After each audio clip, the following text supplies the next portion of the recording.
আজকে বানিয়েছিলাম আলু আর কুঁদরির সবজি, একদম শুকনো শুকনোভাবে। সেটাই তোমাদের সাথে শেয়ার করতে চলে আসলাম বন্ধুরা। সবাই পুরো ভিডিওটা দেখতে থাকো, আশা করছি তোমাদের খুব ভালো লাগবে, কেউ কিন্তু স্কিপ করবে না। তো দেখো, প্রথমেই নিয়ে নিয়েছি কুঁদরি।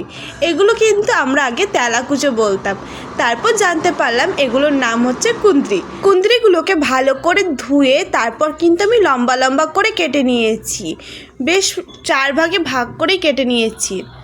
ঠিক একই রকমভাবে আলুগুলোকেও লম্বা লম্বা করে কেটে নিয়েছি। গলার অবস্থা ভীষণই খারাপ, ভয়েস দিতে সত্যি অনেকটা অসুবিধা হচ্ছে বন্ধুরা, একটু মানিয়ে নিও তোমরা। আর এখানটায় দেখো নিয়েছি টমেটো, পেঁয়াজ, আদা আর কাঁচা লঙ্কা। চলো কড়া বসিয়ে দিয়েছি। কড়া বসিয়ে দিয়ে কড়াটাকে বেশ ভালো করে গরম করে নিলাম। গরম হয়ে গেলে ওর মধ্যে দিয়ে দিচ্ছি সর্ষের তেল। সর্ষের তেলটাও বেশ ভালো করে গরম হয়ে গেলে তারপর দিয়ে দেবো একটা শুকনো লঙ্কা আর দিয়ে দেবো সামান্য পরিমাণে সাদা জিরে। গোটা সাদা জিরে দিয়ে খুব ভালো করে ফোড়নটাকে আগে ভেজে নেব। দেখো ভাজা হয়ে গেছে, এবার দিয়ে দেব কেটে রাখা কুঁদরি। আমরা যে কুঁদরিটাকে কেটে রেখেছিলাম সেই কুঁদরিটাকে দিয়ে দিলাম। আগে কুঁদরিটা একটু ভেজে নেব। গ্যাসের ফ্লেমটা স্লো টু মিডিয়ামে রেখে কুঁদরিটাকে আগে ভেজে নিচ্ছি আমি। এই কুঁদরি খেতে কিন্তু আগে মোটেও চাইতাম না, যবে থেকে খাওয়া শুরু করেছি তো সেদিন থেকে কিন্তু আমার ভীষণ ফেভারিট হয়ে গেছে এই কুঁদরি। কুঁদরির যেই রেসিপি দেওয়া হোক না কেন আমি ভীষণ খেতে ভালোবাসি। তো যাই হোক, কুঁদরিটা কিন্তু প্রায় ভাজা হয়ে গেছে। এবার এর মধ্যে দিয়ে দেব কেটে রাখা আলু। আলু আর কুঁদরি একসাথে ভেজে নেব। এটা অনেক জায়গায় অনেক নামই আছে, কেউ কুঁদরি বলে, কেউ কুঁদরু বলে, আরও অনেক নাম আছে, হয়তো আমি জানি না। তোমরা কি বলো অবশ্যই কিন্তু আমাকে জানাবে। তো আলু আর কুঁদরিটা কিন্তু একসাথে খুব ভালো করে ভেজে নেব, বেশ লাল লাল করেই ভেজে নেব আলু আর কুঁদরিটা।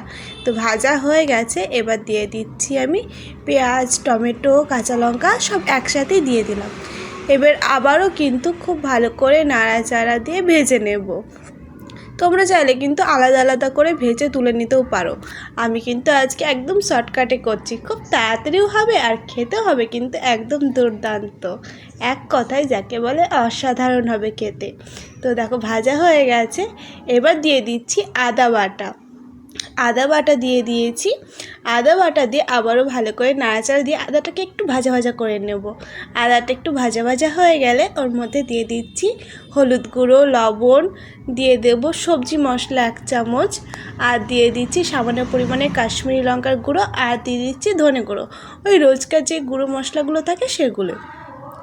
একটুখানি নাড়াচাড়া দিয়ে এর মধ্যে দিয়ে দেব আমি সামান্য পরিমাণে জল। জল না দিলে কিন্তু মশলাটা পুড়ে যাবে, যেহেতু এখানটায় গুঁড়ো মশলা আছে সেই জন্য। তো জল দিয়ে খুব ভালো করে কিন্তু কষিয়ে নিতে হবে। গতকাল আমাদের এখানে প্রচণ্ড পরিমাণে বৃষ্টি হয়েছিল, ওয়েদারটা কিন্তু ঠিকই ছিল। আজকে থেকে আবার প্রচণ্ড পরিমাণে গরম পড়ছে বন্ধুরা। তো যাই হোক, মশলা কিন্তু বেশ ভালো করে কষানো হয়ে গেছে। এবার দিয়ে দিচ্ছি জল। খুব বেশি জল দেব না, কারণ একটু শুকনো শুকনো হবে, তো সামান্য পরিমাণে জল দিয়ে খুব ভালো করে নাড়াচাড়া দিয়ে নেব। এইভাবে কুঁদরি রান্না করে দেখো বন্ধুরা, সত্যি নিরামিষ হলেও খেতে সত্যি অসাধারণ মনে হয়। এখন যেহেতু আমাদের নবরাত্রি চলছে এখানটায়, সেই জন্য সব নিরামিষ চলছে। পেঁয়াজ রসুনটা খায় এখানটায় সবাই, সেই জন্য আমিও পেঁয়াজ রসুনটা খাই। তো দেখো কিছুক্ষণের জন্য ঢাকা দিয়ে রেখে দিয়েছিলাম, তারপর ঢাকাটা খুলে নিয়েছি। এর মধ্যে কিন্তু আলুটা বেশ ভালো সেদ্ধ হয়ে গেছে। ভাজতে ভাজতেই তো প্রায় সেদ্ধ হয়ে গেছিলো, সেই জন্য কিন্তু বেশি টাইম লাগেনি। আলু, কুঁদরি সমস্তই কিন্তু খুব ভালো করে সেদ্ধ হয়ে গেছে। খুব ভালো করে নাড়াচাড়া দিয়ে নিয়েছি। দেখো আমি আলুগুলোকে কিন্তু ভেঙে ভেঙে দিয়েছি, এইভাবে ভেঙে দিলে কিন্তু ভীষণ ভালো লাগে। তো দেখো একদম কমপ্লিট হয়ে গেছে। এবার গ্যাসের ফ্লেমটা অফ করে নামিয়ে নিয়েছি।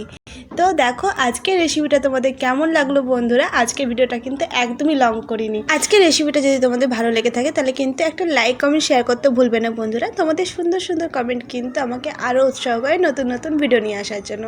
আর এরকম ঘরোয়া রেসিপি পেতে হলে কিন্তু আমার চ্যানেলটাকে সাবস্ক্রাইব করে আমার পাশে থাকতে হবে বন্ধুরা। আজকের ভিডিওটা এই পর্যন্তই বন্ধুরা। সবাইকে অসংখ্য ধন্যবাদ এতক্ষণ ধরে আমার ভিডিওটা দেখার জন্য। সবাই খুব ভালো থেকো, সুস্থ থেকো। আবারও দেখা হচ্ছে অন্য কোনো ভিডিওতে। ততক্ষণের জন্য সবাইকে শুভ শারদিয়া জানাই। ওকে বাই, টাটা বন্ধুরা।